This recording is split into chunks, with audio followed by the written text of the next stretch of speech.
Making the IEP Beneficial, an original presentation by Corey Ann Himes. What is an IEP? An Individualized Education Plan is a document provided by public schools for students who are eligible to receive special education services. Schools are required by law to provide any child who meets the criteria with an IEP. The IEP is a necessary means to ensure all students are advocated for and have the same opportunities for a beneficial education as their peers.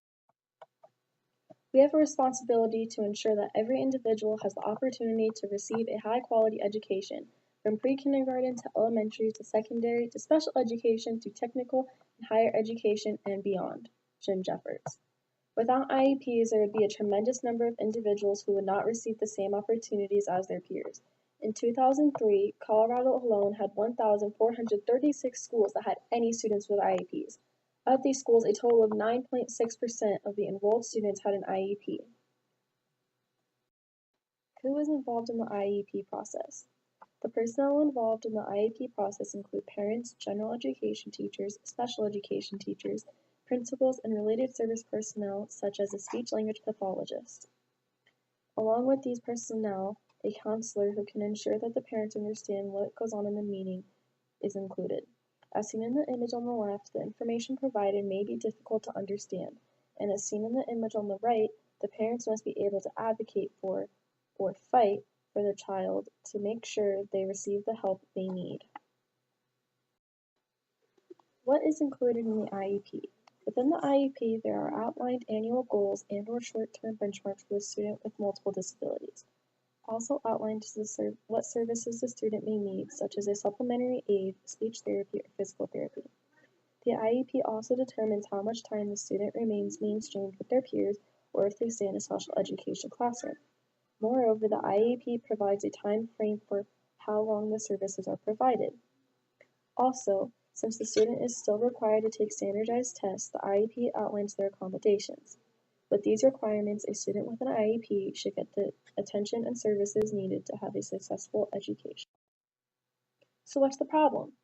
Once a child receives an IEP, is the plan followed by the school district, the teachers, and the involved health professionals enough to benefit the child to its full extent? Oftentimes, when an IEP is created, the information incorporated is poorly written and can sometimes be misguiding. IEPs often do not include mandated components. There are 13 required nationally. They do not provide a plan to meet the student's goals. Their goals are not orientated towards the student's abilities and often focus on pre-academic skills rather than real-life skills. IEPs are often not taken into consideration when discussing a student's intervention plan. IEPs are not student-specific and do not contain information relevant to classroom material. Teachers also lack adequate training in accordance to the IEP.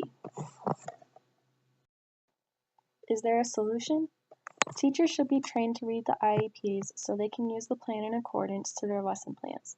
This specifically would allow for the IEP to be effective in the classroom and help the student meet their goals for the year. Train the personnel involved in the IEP process to write an effective IEP.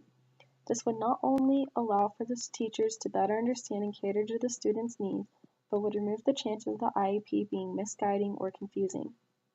A program by the title Assessment, Evaluation, and Programming System, or APES, use educators that met their criteria in California, Oregon, Kansas, Washington, and Louisiana to use the test as a study. The goal of APES was to provide a training aimed to help teachers and other educators to better write IEPs and implement them to successfully help the student. The study revealed that after the 2-day training and the 3 to 6 week evaluation, IEPs were of higher quality. So if the APES program is implemented in every state in the United States, IEPs would be of higher quality and would in turn be as beneficial to the student as possible.